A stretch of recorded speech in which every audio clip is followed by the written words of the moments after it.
নমস্কার বন্ধুরা, হ্যান্ডসনিক লাভার্স চ্যানেলে আপনাদের সবাইকে স্বাগত জানাই।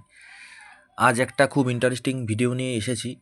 আমি চেষ্টা করছি যারা আমরা হ্যান্ডসনিক বাজাই বা বাজানোর চেষ্টা করি, তারা যেমন এই ছোটোখাটো ফিচার্সগুলো যদি জানা থাকে আমাদের সবারই, তাহলে অন স্টেজ আমাদের পারফর্ম করার সময় কোনো রকম সমস্যার মধ্যে পড়তে হয় না। তা প্রথম কথা আমরা বলি, যারা হ্যান্ডসনিক একদম বিগিনার বা নতুন কিনেছো, বা অনেকেই আছো কারোর থেকে প্যাচ করাতে যাচ্ছ, কিন্তু তারা তোমাকে কেউ এই ফিচার্সগুলো বলে না। তা তারা যদি কোনো কিছু জানতে চাও হ্যান্ডসনিক বিষয়, আমাকে অবশ্যই কমেন্ট করো। আমি চেষ্টা করব আমার নলেজের মধ্যে যেটুকুনি আছে তোমাদের সবাইকে জানানোর। প্রথম কথা হচ্ছে, আজকে আমরা হ্যান্ডসনিকের খুব গুরুত্বপূর্ণ যে বিষয়টা নিয়ে আলোচনা করব সেটা হচ্ছে প্রেশার। প্রেশার মানে তোমরা সবাই বুঝতে পারছো। আমরা অনেক সময় হ্যান্ডসনিক বাজাই, স্টেজে দেখা যায় আমাদের ভলিউম, যেটা মাস্টার ভলিউম, এটাকে তোমরা সবাই বলে জানো, এতদূর পর্যন্ত হচ্ছে আমাদের সেন্টার বলে, যেখানে একটা মার্কিং করা থাকে। আমারটা উঠে গেছে, যাই হোক, মোটামুটি 50 আমাদের সবাইকে বলা হয় 50 দিতে, তো 50 থেকে 60 পর্যন্ত দেওয়া যায়। এর ওপরে কিন্তু তোমরা কেউ মাস্টার ভলিউমটা তুলবে না, এটা মাথায় রাখো। কারণ এরপর যদি তুমি মাস্টার ভলিউমটা তোলো, ন্যাচারালি কোনো ভালো সাউন্ড প্লেয়ারে বা সাউন্ডে তুলতে লাগে না, যদি সাউন্ড প্লেয়ারে ইকুয়ালাইজেশন ঠিকঠাক সিস্টেম থাকে, বা তোমরা বা কারা যাদের ইনস্ট্রুমেন্টের প্যাচ যদি ঠিকঠাক থাকে ভেতরে, এর ওপর লেভেলটা তুলতে লাগে না। যদিও দেখা যায় যে আমরা অনেক জায়গায় এর পরেও আমরা লেভেল পাচ্ছি না, বা আমাদের ইনস্ট্রুমেন্টে আমরা ভলিউমটা হয়তো অনেকটা বাড়িয়ে দিয়েছি, এত দূর তোলা পরও, কারণ এরপর তো বন্ধ হয়ে যায়, এত দূর তোলার পরেও আমরা প্রেশার পাচ্ছি না। এটার অনেকগুলো কারণ থাকতে পারে। তা যাই হোক, বেশি কথা না বলে কী কারণে বা কী কারণে হতে পারে আমি তোমাদের বলছি। প্রথম কারণ যেটা সবার ফাতায়, তোমরা ইনস্ট্রুমেন্টে আজকে প্রেশার বলে একটা অপশান আছে, সেটা চলো আমরা দেখে নিই।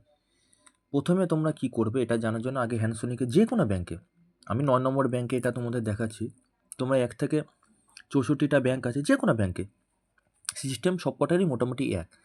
তো যাই হোক, প্রথমে আমাদের কাজ যেটা, সেটা সবার আগে আমাদের সেট আপ বটন, যেটা আমরা এডিট বটন বলি, সেটাতে আমরা ক্লিক করব।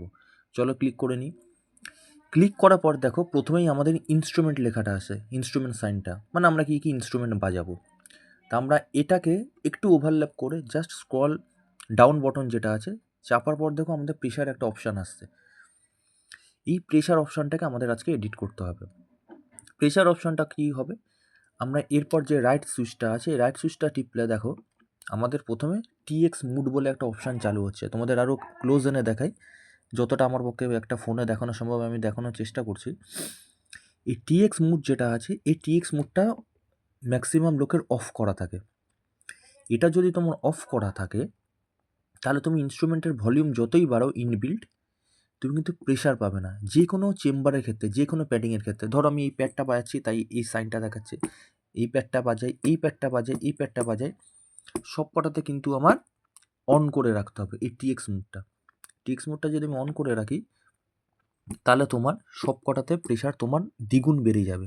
যে ভলিউমে থাক, যে কোনো চেম্বারে বা যে কোনো ব্যাংকে তুমি যতটা ভলিউম দিয়ে রেখেছো, যদি এই অপশানটা অন করো, তোমার ভলিউমটা কিন্তু অনেকটাই বাড়বে। নেক্সট আমাদের যেটা করতে হবে, ঠিক তারপরে যে ডাউন সুইচটা আছে, এই ডাউন সুইচটা টেপার পর দেখো RX মিউট একটা অপশান আছে, RX মিউট, এটাকেও কিন্তু আমাদের অন করে দিতে হবে। যে কোনো চেম্বারে তুমি বাজাও, প্রত্যেকটা দেখো আমার সবকটাতেই, যেটাতেই আমি প্রেস করছি প্রত্যেকটাতেই আমার অন করা। ব্যাস, এই দুটো জিনিস যদি অন করো, তোমাদের ভলিউম যা আছে তার থেকে অনেক অংশ বেশি পাবে। ভালো লাগলে ভিডিওটা অবশ্যই লাইক, কমেন্ট এবং সাবস্ক্রাইব করো।